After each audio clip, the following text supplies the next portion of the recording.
Hello, everyone. This is just a couple of days into 2022, so it's all still very fresh. And I want to wish everybody who's watching now and will watch later a very happy 2022.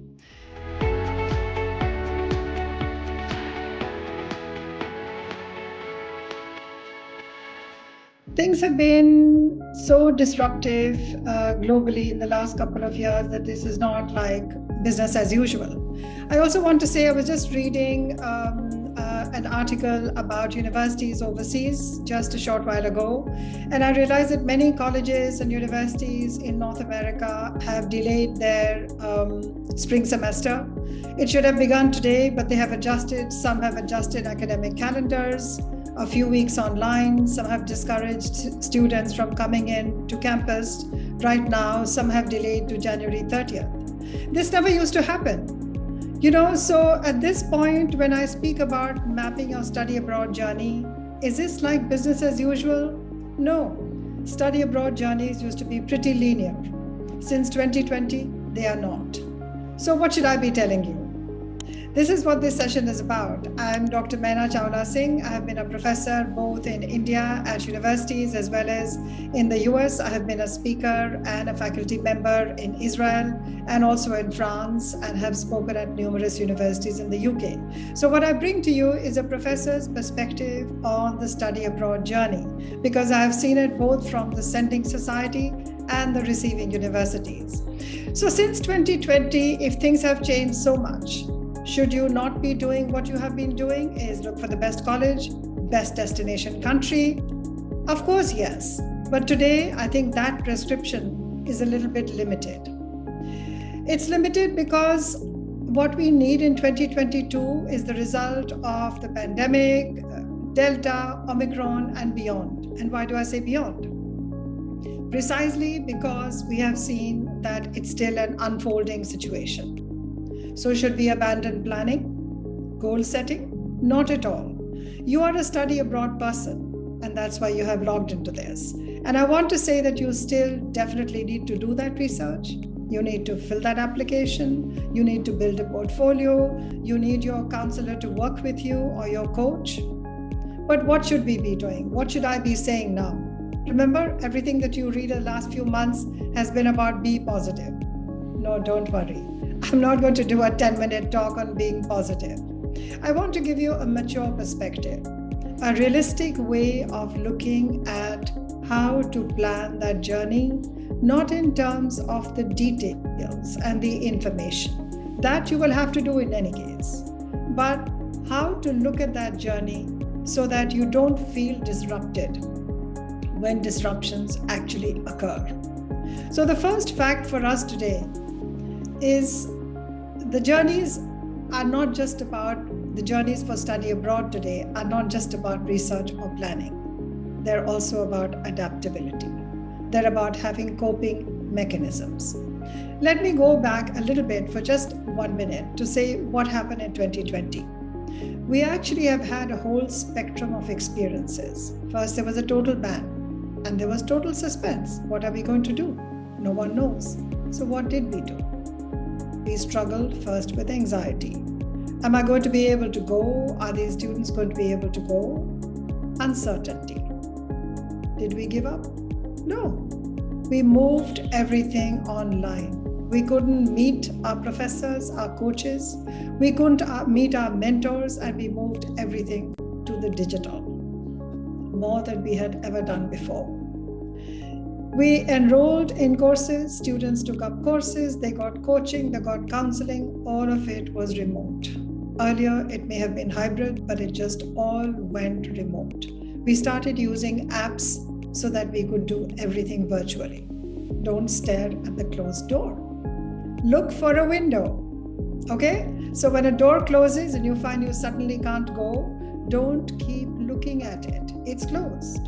Look around. There's probably a window, or it's just about to come up. If you keep staring at the closed door, you are living in a dead past. That moment is not there. There might be another one unfolding. You don't want to miss it. So that's my first thing. What happened after those bans? Stage 2, fall 2021, the next semester, things began to move. Travel bans were lifted. Some people go to Canada, some people go to the US, the UK was easier. And then what happened? Visa backlogs. Weeks and weeks and weeks before students could get their visas to be able to go. You had your admits and it was difficult. And then what did everybody think? Will I make it on time? What's going to be my quarantine? Which is the route I can take to get there, to my destination, to my college?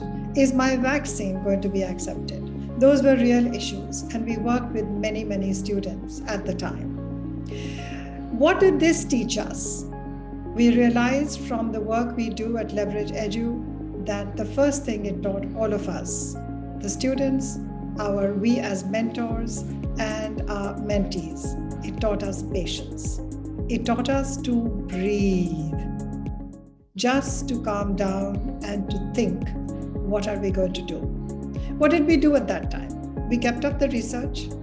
We kept up the efforts. Why? Because you know what? You shouldn't stop that, ever. You know your goal. You're an aspirant to go abroad. You know that goal. But you know what you need to do? Is look for the alternative path. Don't be afraid. You have 3 universities in mind and you find that you cannot go there. That's fine. Look for the alternative path. That alternative might be your plan B, but you know what? Plan Bs are sometimes even better, as it turns out, than plan A. Why is that? Because we put plan B aside and we don't always concentrate on how good that might be. And sometimes you arrive at the university, and there'll be many, many such stories if you look at students who are giving testimonies about living abroad and studying abroad. They may not have initially had that university as their so-called dream university. You know what? You can have amazing dreams come true, even if you don't go to what you think was your dream university. So that's the part to keep in mind, is to give your best. From this, I can look now at 3 aspects, 3 key aspects of mapping your study abroad journey. Let's quickly look at those. The first is, of course, do your research, do your application, all of that, where you need the LOR, what it should say, etc., etc. But keep a plan B. That plan B can be anything. It can be a plan B university. It can be a plan B program. It can be a plan B destination. Maybe you wanted to go to EU, and then you find that you're actually getting a great scholarship in a smaller university in the UK. Or maybe you're getting a great scholarship in Canada. So you will choose. You may have thought about your journey for study abroad as something which will lead to PR in Canada. Well, if that university in Canada doesn't work out, look elsewhere. That plan B might actually change the trajectory of your life in a very, very fruitful way. It doesn't have to be second rate because it was your second choice. So keep a plan B. And don't think of it as a plan B. Think of it as an alternative path. The second, build strength to confront a closed door. Okay? When you see that closed door, have the strength to say, all right, I didn't want that, I didn't expect it, but I'm ready. Ready for what? I'm going to push towards an open window. I won't miss the opportunity of seeing another opening just because that closed door has completely devastated me. All right? So build the strength, keep a plan B, and build the strength to confront a closed door and push towards an open window. You know what? If you're a study abroad aspirant, you're already a determined young woman or man. You're a driven person. You're aspiring. You're aspiring to go well beyond, leap well beyond where you are. You are looking at 5 years from now as being qualitatively and intellectually very different from where you are today. So have faith in yourself. Have faith in your abilities to create value out of a choice that you did not plan. Let me say that again. Have faith in your abilities to create value. You will create value out of a choice that you did not plan. Your plan was something else, but you will create value out of a choice that came your way. So have that faith. Keep a plan B and have that faith. The third thing I want to say is be on top of your game. How do I mean that? Maybe not in the way that you think about the application process.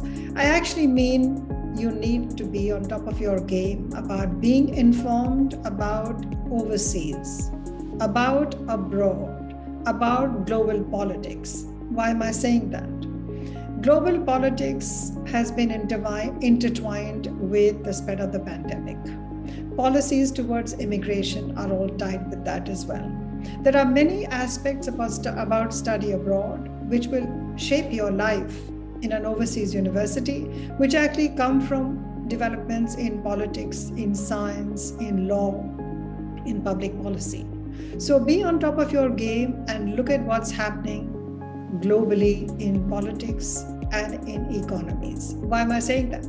You need to know about evolving markets, whether you are going in for investment or whether you're going in for data or whether you're going for anthropology, it does not matter. You may not want to be a consultant, but these things are going to affect your life. Evolving markets and evolving economies are going to determine your job opportunities. Is hospitality and aviation such a great choice today? Maybe not. Why? Because both those sectors have suffered tremendously. There is a backlog of graduates of the last 2 years. If you're going to opt for that and you'll be in the job market 2 years from now, maybe you won't get the prospects that you have been imagining. On the other hand, look at what's happening in the global markets. Data science, healthcare, those are really, really growing sectors in which there will be more and more employment opportunities. So I don't want to go there because that's something that we have talked about in other sessions, but I do want to say that you need to be on top of your game about abroad, about global politics to see what really is happening. So I want to say that for all of this, we would be happy to connect with you. Join us and DM us at Leverage Edu. You will find us on all the social media handles. You are listening to me now on YouTube. We have an entire YouTube channel where you will find many other such sessions where we'll give you short, pithy, concise advice to make your study abroad journey smooth. And we have a full stack service. So when you sign up with us, you get, even before you sign up, you get a 30-minute free counseling session. And once you sign up, you will be in the care of people who will help you with your goal setting. We will do psychometric tests with you to advise you what might be the best aspects, best trajectories for your career, and then walk you through the entire process, including your immigration. And even if you need loans, there is advice to give you for that. So DM us at Leverage Edu, and we would be delighted to help you and take your journey forward. Meanwhile, we are back to saying that 2022 needs coping mechanisms. You still need to do that kind of work, but you need adaptability for it. And I have one final word for you. Believe that I'm ready to fly. You, as a study abroad aspirant, say to yourself, I am ready to fly and to change the direction in which I fly, if required. But fly I will. On that note, I wish you all the best and look forward to connecting with all of you at some point. Thank you.